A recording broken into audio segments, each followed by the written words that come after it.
안녕하세요. 바다를 잡아라 노현지입니다. 동물이 아프면 동물병원에서 수의사에게 치료를 받으면 되죠.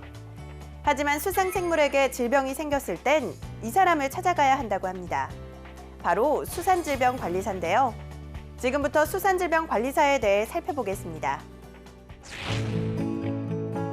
이곳은 부산에 위치한 국립수산과학원. 국립수산과학원에서는 수산물의 위생안전과 이용에 관한 연구개발과 수산기술을 지도하고 보급하는 등의 업무를 수행하는 곳인데요.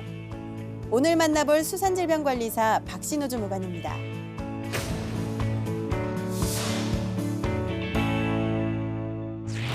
수산질병관리사는 질병에 걸린 수산생물을 진료하고 바이러스와 세균성 질병 등 양식장에서 발병하는 각종 질병을 예방하는 업무를 수행하는 사람을 뜻하는데요. 박신우 주무관은 수산방역과에서 수산생물의 질병 확산을 방지하기 위해 양식장을 예찰하고 그 결과를 통계 자료로 만드는 등의 업무를 하고 있습니다. 사무 업무를 마치고 수상한 통을 들고 이동하는 박신우 주무관. 다름 아닌 넙치 치어들인데요. 이 작은 생물을 가지고 무엇을 하려는 걸까요? 이제 질병 의심되는 수산생물을 저희가 가지고 가서 어떤 질병이 감염되어 있는지를 분석하기 위해서 지금 시료를 이송하고 있습니다. 여기는 수산생물 분석실로 양식 대상 어종을 집중적으로 진료하는 곳인데요. 특히 어린 개체의 자원 증식을 위해 질병 검사를 실시하고 있습니다. 검사를 진행하는 박신우 주무관의 모습이 무척 진지한데요.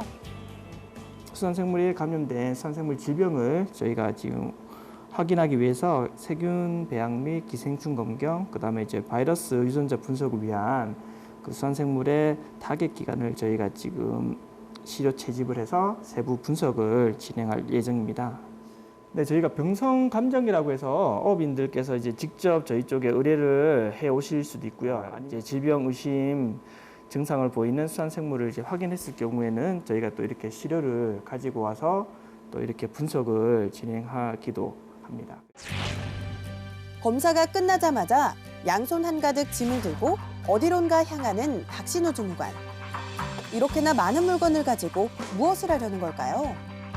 네, 저희가 수산생물 질병이 사전에 발생하는지 여부를 지금 현장 점검차 양식장을 방문해서 저희가 예찰을 수행하게 될 것 같습니다. 예찰이란 수산질병관리사가 정기적으로 양식장을 돌아다니며 어종에 이상 징후가 없는지 살피는 일을 뜻하는데요. 보통 질병의 발생 여부를 파악하기 위해 그리고 역학조사를 위해 예찰을 수행합니다. 오늘의 예찰 대상지는 울산의 한 넙치 양식장으로 날씨가 더워지면서 각종 질병이 유행하는 것을 막기 위해 방역 관리에 더 힘을 쏟는다고 하는데요. 특히 수상생물 질병의 특성이라고 하면은 물을 매개로 해서 좀 수평 감염이 굉장히 빠르게 일어나서 좀 굉장한 수상생물 양식하는 데 피해를 일으킬 수가 있습니다. 그래서 이러한 부분을 저희가 조기에 차단해서 확산 방지를 함을 동시해서 안정적인 수산생물의 생산 공급에 이바지하기 위해서 현장을 방문해서 능동적인 예찰을 실시하고 있습니다. 다양한 어종이 생산되듯이 수산생물의 질병 또한 성장 시기별로 다양하게 발생하는데요.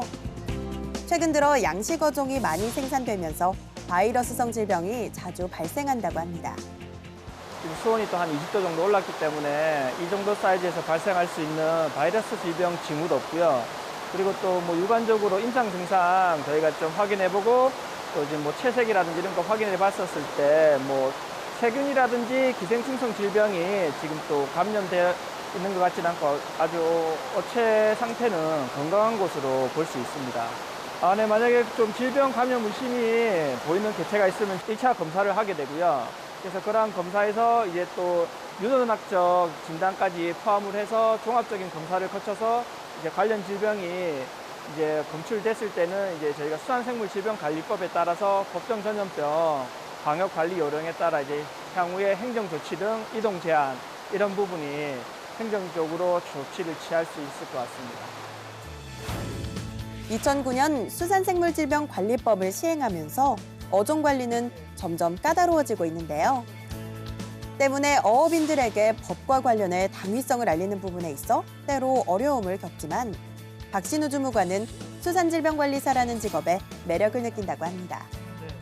향후 미래에 또 저희가 양식 산업 발전이나 이런 부분에서 어느 정도 이바지하기 위해서 저희가 이제 방역 관리를 하는 데 있어서 저희가 이제 원하는 바와 또 이제 정책을 말씀드리고 이해시키고 설명 홍보를 했을 때 그 부분에 대해서 정말 필요하다 이렇게 좀 공감도 해주시고요, 또 동참도 해주시면서 또 이제 잘하고 있다 뭐 이렇게 뭐 한마디라도 이렇게 조금 말씀을 해주실 때 가장 좀 보람을 느끼고요. 그랬고 뭐 그런 분들 볼 때마다 또 역시 내가 좀 이런 길에서 좀 잘 들어서고 좀 좋게 잘 해가고 있구나 이런 뿌듯함을 좀 많이 느낄 수 있는 것 같습니다. 최근 관상용 물고기를 포함해 수산 양식업이 크게 발달하면서 물고기의 질병도 복잡하고 또 다양해지고 있는데요. 때문에 전문적으로 관리를 하고 치료하는 수산질병관리사도 주목을 받고 있습니다. 그럼 수산질병관리사가 되기 위한 방법을 함께 살펴보시죠. 수산질병관리사는 수산생물질병관리법에 따른 국가자격시험에 합격해 수산질병관리사 면허를 취득해야 하는데요. 해양수산부 장관이 지정한 5개 대학의 수산생명의학과를 졸업한 뒤 매년 1회 실시하는 수산질병관리사 시험에 합격해야 합니다. 그렇다면 박신우 주무관이 생각하는 수산질병관리사에게 필요한 자질과 능력은 무엇일까요? 이제 국가에서 추진하는 정책을 또 어떻게 어민들이 이제 현장에서 피부에 이제 좀 이렇게 도움이 되게 느낄 수 있을까 이런 거를 좀 가교 역할을 해준다고 생각할 수 있을 것 같습니다. 그래서 그런 부분에 있어서 이렇게 이제 어떻게 하면 더 현장에 맞게끔 또 이제 이렇게 맞춤형으로 다가갈 수 있을지에 대한 고민도 아마 좀 필요하지 않을까 생각됩니다. 삼면이 바다인 우리나라는 양식업의 발전으로 수산질병 관리사에 대한 수요가 지속적으로 늘고 있는데요. 해양수산부에 따르면 현재 양식업이 발달하면서 양식 수산생물의 질병도 복잡하고 또 만연해져서 어업인들의 손실이 증가하고 있다고 합니다. 따라서 수산질병 관리사의 중요성 역시 지속적으로 높아지는 추세인데요. 해양생물에 관심 있는 분들은 다양한 취업의 길이 열려 있는 수산질병 관리사에 도전해 보시는 것도 좋을 것 같습니다.